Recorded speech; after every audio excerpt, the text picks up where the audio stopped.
come with the background of a twofold background, or I'm made of two parts.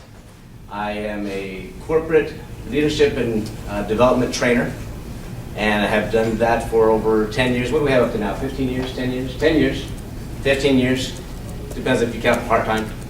And the other bucket that makes me up and that fulfills my happiness is people development, so business and people. And I have a extensive background as a marriage and family therapist, life skills coach, and have worked with many people who have struggled with many of the challenges that this life can present. And so having joined with this team and focusing our efforts to serve you in whatever struggles and challenges or opportunities that lie before you is a pleasure. So it's good to be here. I'd be remiss to, if I may, yeah, you can. my beautiful wife is in the back. Karis, if you wouldn't mind standing and waving. We are expecting number 5. And as beautiful as she is more beautiful inside. So we've been married 11 years, but I still was one who married late. And have a genuine feeling for what many do feel in their search for their mate, the one to complete them, to share this life with. So it's a pleasure to be here. In the session immediately following this, in this room, our colleague Lauren, she's here, she's in the back. Yeah. She'll be presenting and focusing on that topic, correct? Yeah, next. So wait, stand up again. Stand up. Do you see why? Oh. We can't see We can't see her. Oh, okay. If you stay, you will. There's the pitch. And it does make a difference, right? How you feel of yourself now, how you are now. And is there something that you can do about that? Let's continue with the job analogy. If you are, I'm going to get ahead of myself in a couple slides coming.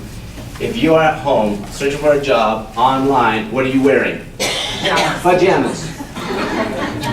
Recently, I had the opportunity to look for a job.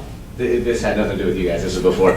And I decided, my wife will attest that I did this. I said, I got dressed. She said, do you have an interview? I said, no, but I need one. I need an interview now. This is what I wore. Do you get the picture? I need a spouse now. My heart yearns. So what will you do? You convert into the best self. Say it again. You try to become the best you can. Let's talk about that some more. In fact, again, it's a lot about the mindset. Let's talk about the mind and our brain for a moment.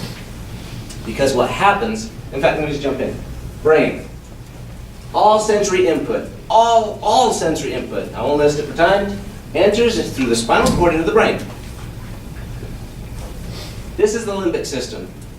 It's the center of your brain. You're going to love this part, really, right? My Dominican friends up here. Wait, is that the female or the male brain? Both. It's different. Wow, I love that. That's It's a big another difference. seminar, another day. What's great is what I'm about to tell you applies to all, so this is great. Limbic system, that's where we process our emotions. Rational thinking is in the frontal lobe. You know why we say, está loco en la cabeza? Come on, you gringos, you know what loco is right here. Limbic system, all things pass through limbic to get through rational. Why do you think it's so hard sometimes to be rational? And the emotions are God-given. And they play a role in this life. Now, let me take you to step 2, and this is where it gets crazy. We get to rational thinking.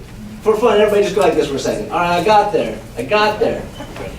And I'm processing, and I'm going to be mature, I'm going to be logical and reasonable, and I'm going to do the best I should do. Not what I felt, and not how I might react emotionally, but I'm going to do the best. And then what happens? The thought precedes the action, and for the action to happen, all that has to go back through Locoville to action. It has to pass through the limbic system again. So why do you think sometimes you put foot in mouth? Insert foot in mouth. Why did I say that? Right? So, The brain does function that way. Okay, great first date behaviors. First of all, we're building on the mindset of keeping your options open, reviewing the types of options you have, and meet those potentials that are there as you go forth in your efforts and apply some of these things and all of the things you're doing. All right, great first date behaviors. Keep in mind what Amy just said. Somebody you might go out with, a blind date, online, mom's referral, whatever it is, I found the one. They may not be the one. Let's go back to Locaville, okay? Avoid it. Enter this opportunity for fun. Enjoy life. Who here does not need another friend? You got a lot of them. Okay, good. You don't need another friend. Would it hurt to have another? Good. So you may not need because you feel blessed, but would it hurt to have another? That additional friend may be the one who refers you. So always keep in mind that on your first dates and the behaviors that you practice and exude and your attitudes, optimism versus pessimism, all these things may lead to somebody giving a positive referral or the opposite. To be effective in dating and to also stay with this parallel of finding a job, you need to position yourself for success. And if you have a mindset of what really matters is what you really want, but then focus on being that, you can perhaps start to establish a positive mindset for success. What's a good mindset? Optimism versus pessimism. We just start with that. Optimism versus pessimism. When you go into a job interview, your behavior, your dress, your demeanor is what? Your best foot. So you're putting the best you can out there because you want to show, I'm the candidate of choice. Is it different in dating? We hope it's not different in dating, that you will comb your hair, that you will put on your clean clothes and go. And yet, right, and that's good hygiene. Let's think about the parallel. You're going to go you seek to be the candidate of choice. Now, what's your mindset? Are you positioned for success? Is there optimism versus pessimism? I don't know if I'm going to get this job, but I'm going in. She probably won't like me, but okay, my friend said I should go and get, hi, how are you? I could go on and it could get silly, but I don't want to really do that, because what I'd like to invite you to do is have some introspection going on, and consider all these things as rhetorical questions, or is it proper to say rhetorically? Personalize it and liken this unto you. What that we covered today applies, and what might you be able to tweak?